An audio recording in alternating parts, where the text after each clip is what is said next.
कि notes of acid basis and salts, ये part 1 है। और फिर सेकंड पार्ट में मैं सॉल्ट्स के बारे में, इस पार्ट में एसिड एंड बेसिस के बारे में, जितना आपके सिलेबस उसके अकॉर्डिंगली है। डिटेल में यदि आपको हर चैप्टर हर टॉपिक का आपको लेना है तो डिस्क्रिप्शन बॉक्स में मैंने प्ले लिस्ट का लिंक मैं दे दूंगी, वहाँ से आप हर टॉपिक को डिटेल में कर सकते हैं। ये नोट्स आपके हैं। तो ये इंडेक्स है, फर्स्ट में, सेकंड थर्ड में क्लासिफिकेशन, फोर्थ में इंडेक्स है, देखिए इसके अकॉर्डिंगली आप करिए। और डिटेल में प्लेलिस्ट आप देखिए, हर टॉपिक का डिटेल में है, उसको आप देखिए। जो कंपाउंड वाटर में डिसॉल्व या फिर यहाँ लिखा मोल्टन स्टेट में जो आयंस को डिसोसिएट करते हैं वो आयोनाइजेबल, जो नहीं करेंगे नॉन आयोनाइजेबल। अब देखिए एसिड H प्लस आयन और basis OH minus ion, generally यही कहते हैं। वैसे एसिड एक्चुअल में हाइड्रोनियम आयन प्रोड्यूस करते हैं, क्योंकि H प्लस आयन बहुत टाइम तक इंडिपेंडेंटली एग्जिस्ट नहीं रह सकता है, तो वाटर के मॉलिक्यूल से फिर से वो करके हाइड्रोनियम आयन बनाता है। यहाँ पर जो बेसिस वाटर में जो डिजोल्व होकर के OH माइनस आयन प्रोड्यूस करते हैं उन्हें एल्कली कहते हैं, इसीलिए कि all alkalis are bases but all bases are not alkali. Classification of acids and bases, ये इसके नोट्स हैं।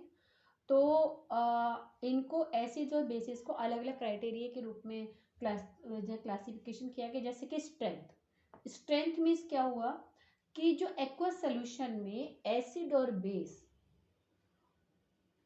कितनी डिग्री ऑफ H प्लस और OH माइनस की है, मतलब एसिड देते हैं H प्लस आयन, बेस देते हैं OH माइनस, तो डिग्री ऑफ आयोनाइजेशन वो हुआ स्ट्रेंथ उसके अकॉर्डिंगली।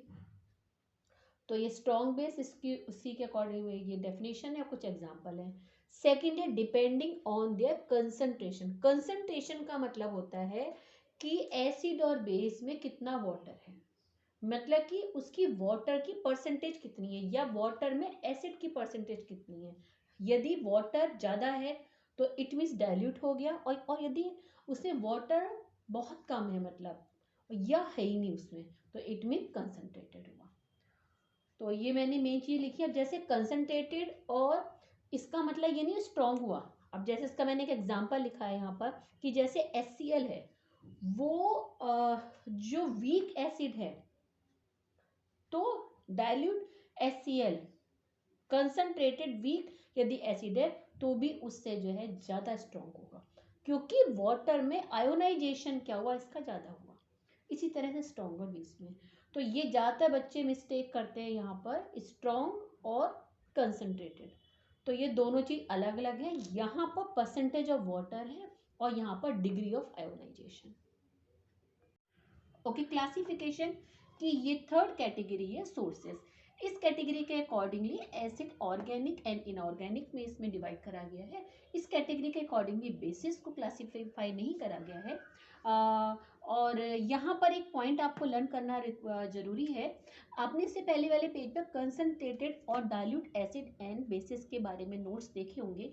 तो यू लर्न ऑलवेज पोर, यहाँ क्वेश्चन आ जाता है, ऑलवेज पोर एसिड और बेस इनटू वाटर, नेवर पोर वाटर इनटू एसिड और base, because highly exothermic reaction है। क्यों है?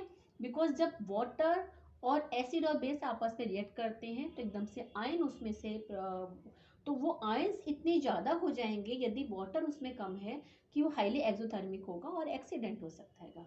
और ये कुछ सॉल्युबल और इनसॉल्युबल बेसिस हैं, ये क्लासिफिकेशन नहीं है बट ये लर्न करना रिक्वायरमेंट है, क्योंकि इससे कुछ क्वेश्चन आ जाते हैं और प्लस केमिकल रिएक्शन में के अकॉर्डिंगली क्वेश्चन होंगे, तो वहाँ आप लोगों के लिए important. Some natural occurring acid, इसमें से भी कुछ क्वेश्चन आ जाते हैं, एक एक नंबर के क्वेश्चन। और जो एसिड्स हैं वो रूम टेम्परेचर पर सॉलिड होते हैं या फिर लिक्विड होते हैं। तो बेसिकली इसका मेरा लिखने का ये एक तो कई बार सपोज क्वेश्चन आ गया कि ये वाला जो एसिड है सॉलिड है वो है, और दूसरा उसके फॉर्मूले भी साथ साथ आपको लर्न हो जाए, तो मैंने इसीलिए इसका नोट्स बनाया है। और एक देखिए क्वेश्चन कभी कभी ये आ जाता है कि इनमें जो लिक्विड है उनमें ये वाला जो एसिड है सल्फ्यूरिक एसिड है वो तो नॉन वॉलेटाइल है, बाकी सारे के सारे वॉलेटाइल हो जाते हैं, वो जो वेपोराइज ईजिली हो जाते हैं एट रूम टेम्परेचर, या फिर यदि उसको 100 डिग्री पर करेंगे तो बहुत जल्दी वो वेपोराइज हो जाते हैं। वो डिपेंड करता है हर एक की उस पर। देखिए इंडिकेटर्स है, टाइप्स ऑफ इंडिकेटर्स। ये इधर देखिए मैंने, ये आपका पीएच स्केल और जो यूनिवर्सल इंडिकेटर, उसको मैंने दोनों को एक साथ ही लिख दिया हैगा। और जब पीएच स्केल के बारे में जो नेक्स्ट पेज पर नोट है, strength of acidic and basic solution through the pH scale और यूनिवर्सल इंडिकेटर के थ्रू हम लोग स्ट्रेंथ देखते हैं कि कोई जो सोल्यूशन है कितना बेसिक है, कितना जो एसिडिक, कितना स्ट्रॉन्ग और कितना वीक है। देखिए थोड़ा सा यहाँ बता दूँ, जो प्योर वाटर है उसकी पीएच वैल्यू 7 होती है, बिकॉज उसमें H+ आयन और OH- आयन दोनों इक्वल होते हैं। तो जब उसमें कोई एसिड डालेंगे तो H+ आयन इंक्रीज हो गया, H+ आयन यदि इंक्रीज हो गया तो इट मीन्स वो एसिडिक हो गया, और जितनी ज़्यादा कम पीएच वैल्यू होगी उतनी ज़्यादा वो एसिडिक होता है। मतलब H+ आयन ज़्यादा, पीएच वैल्यू कम। देखिए ये इन्वर्सली प्रोपोर्शनल है। इसी तरह हम बेस डालेंगे तो OH- आयन ज़्यादा हो जाएंगे। तो ये H+ आयन की स्ट्रेंथ बताता है पीएच स्केल। और जो यूनिवर्सल इंडिकेटर बताता है कलर के अकॉर्डिंगली हम देखते हैं स्ट्रेप की जो कलर होता है उस कलर के अकॉर्डिंगली क्यों कितना ज़्यादा वो है, और ये H+ आयन की बताता है। और ये कुछ इंपॉर्टेंस ऑफ हमारी डेली लाइफ में इसकी पीएच वैल्यू की बहुत इंपॉर्टेंस से भी क्वेश्चन आ जाते हैं, ज़्यादातर मोस्टली जनरल फिजिकल प्रॉपर्टीज़ हैं, बट इसमें एक्सेप्शनल केसेस होते हैं कुछ। अब जैसे कि जो ऑर्गेनिक एसिड होते हैं वो तो नेचर में कोरोसिव नहीं होते हैं, बट जितने इनऑर्गेनिक है वो कोरोसिव होते हैं। और उनमें इनऑर्गेनिक में भी जो आपका कार्बोनिक एसिड होता है वो इतना कोरोसिव नहीं होता, उसको तो हम कोल्ड ड्रिंक वगैरह में यूज़ करते हैं। तो ये सारी आपकी जनरल प्रॉपर्टीज है। Chemical property acid and basis. देखिए यहाँ पर पहली प्रॉपर्टी रिएक्शन विथ मेटल है। तो यहाँ पर कुछ ही मेटल जो कि एम्फोटेरिक मेटल से वही बेस से रिएक्ट करते हैं, और एक्टिव मेटल मतलब यहाँ पे जो हाइड्रोजन से अबव वाले वही रिएक्ट करेंगे क्योंकि वही हाइड्रोजन को डिस्प्लेस कर पाएंगे। और ये वाले सेकंड बेस और एसिड वाली दोनों में प्रॉपर्टी है कि ये वाले रिएक्शन न्यूट्रलाइजेशन रिएक्शन हुआ। थर्ड में metal hydroxide and basic hydroxide, एक तरह से ये क्योंकि मेटल हाइड्रोक्साइड बेसी होते हैं तो इस तरह से ये वाले रिएक्शन बेस एंड एसिड का, इसलिए मैंने इसी वाला एग्जांपल लिख लेंगे। और उसके बाद थर्ड में मेटेलिक ऑक्साइड और बेसिक ऑक्साइड, तो ये भी नेचर में कैसे बेस हुए, तो ये रिएक्शन भी कैसे बेस और एसिड का हुआ। तो जो बेस और एसिड मिलकर क्या बनाते हैं, सॉल्ट एंड वाटर। यहाँ पर जो एम्फोटेरिक मेटल्स हैं मीन्स जिनमें बेसिक और उनका नेचर बेसिक और एसिडिक दोनों होता है, तो यहाँ पर एक तरह से एसिड हो गए। एम्फोटेरिक यहाँ पर हमारा नेचर बिहेवियर हो जाए एसिड की तरह वर्क करेंगे। और यहाँ पर भी देखिए एम्फोटेरिक मेटल ऑक्साइड, सारे मेटल ऑक्साइड नहीं करते बेसिस, सिर्फ ओनली एम्फोटेरिक मेटल ऑक्साइड। और यहाँ पे non metal oxide plus base, क्योंकि बिकॉज नॉन मेटल है वो भी एसिड की तरह बिहेवियर करता है, वो हमारा एसिडिक होता है। तो ये पॉइंट हो गया, और बाकी पॉइंट फिर अगले पेज पर है। Okay, chemical property. ये जो कंटिन्यूएशन में जो इससे पहले वाला पेज था वहाँ पर इसके एसिड की 4 केमिकल प्रॉपर्टी थी एंड बेसिस की 5। तो फिफ्थ केमिकल प्रॉपर्टी 6 एंड 7। अच्छा यहाँ पर जैसे कि थोड़ा सा आप देखिए नोट्स जो होते हैं, सिर्फ नोट्स से ये नहीं कि सीक्वेंस में सिर्फ आपको केमिकल प्रॉपर्टी या फिजिकल प्रॉपर्टी लर्न करनी है, उनमें से देखिए कुछ क्वेश्चन अलग से आते हैं। वो भी कौन कौन से क्वेश्चन, जैसे कि सपोज एक तो ये क्वेश्चन आता है कि जैसे ये नाइट्रिक एसिड है, ये क्योंकि हाईली ऑक्सीडाइजिंग एजेंट है तो ये मेटल के साथ में रिएक्ट होकर हाइड्रोजन गैस नहीं बनाता है, बनती है बट उसको ऑक्सीडाइज कर देता है, वाटर बन जाता है।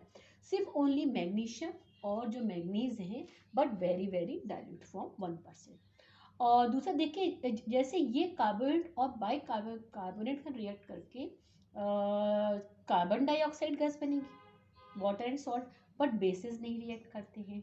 ऐसे ये रिएक्ट करते हैं, ये यहाँ बेसिस रिएक्ट नहीं करते सल्फाइड एंड सल्फाइड के साथ में।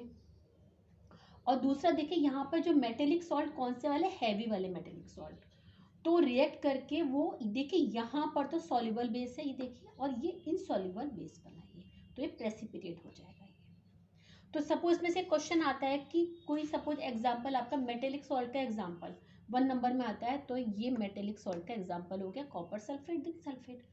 और यदि जैसे आता है कि लेबोरेटरी में हम ये जो अमोनिया गैस को हम कैसे प्रिपेयर कर सकते हैं, तो कैसे अमोनियम सॉल्ट को यदि बेस के संग में रिएक्ट कराएंगे तो अमोनिया गैस प्रोड्यूस होती है। तो केमिकल प्रॉपर्टी इस तरह और भी जो भी हमारे नोट्स हैं उनमें सिर्फ नोट्स से क्या होता है, क्वेश्चन देखिए लर्न कैसे किस में से कहाँ से कौन सा क्वेश्चन आ रहा है। तो उसके लिए सैम्पल पेपर को देखिए, और नोट्स तो करने से पहले जो मेरी प्लेलिस्ट है वो सारे हर एक टॉपिक को डिटेल में देखिए, वहाँ मैंने हर चीज़ को डिस्क्राइब करा हुआ है। अपनी टेक्स्ट बुक करिए। ये नोट्स तो एग्जाम टाइम में एक तरह से ब्रीफ में होते हैं कि शॉर्ट में आपको सारी चीज़ें आपको एट अ ग्लास सब चीज़ें आपको लर्न हो जाए, कहीं आपको कहीं और जाना ना पड़े आपको। ओके, केमिकल प्रॉपर्टी के नोट्स देखे होंगे। उसके बाद में देखिए उसमें आप देखा होगा हाइड्रोजन CO2 SO2 और H2S गैस रिलीज होती हैं, तो उनको आइडेंटिफाई करने के लिए भी आपके एग्जाम में आ जाता है।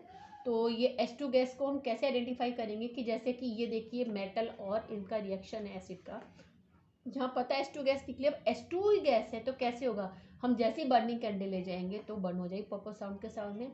CO2 के लिए क्या है कि उसको कैल्शियम हाइड्रोक्साइड के साथ में करेंगे तो मिल्की हो जाएगा, ज़्यादा हम एक्सेस करेंगे तो वो कलर मिल्कीनेस जो होता है डिसअपियर हो जाता है। क्यों डिसअपियर हुआ, बिकॉज कैल्शियम बाइकार्बोनेट की फॉर्मेशन हुई जो कि सॉल्युबल है, और यहाँ पर कैल्शियम कार्बोनेट की हुई फॉर्मेशन जो कि इनसॉल्युबल है, तो मिल्की कलर हुआ। और इसका SO2 का हैगा, एक तो ये है देखिए ऑरेंज टू ग्रीन हो गया, और यहाँ पे H2S के है जो सिलेबस में आपके उसके अकॉर्डिंग वही मैंने सिर्फ नोट्स बनाए हैं। Some uses of acid and bases, ये जो मेन यूजेस हैं ज़्यादातर जिनमें से क्वेश्चन आ जाते हैं वही वाले मैंने यूजेस लिखे।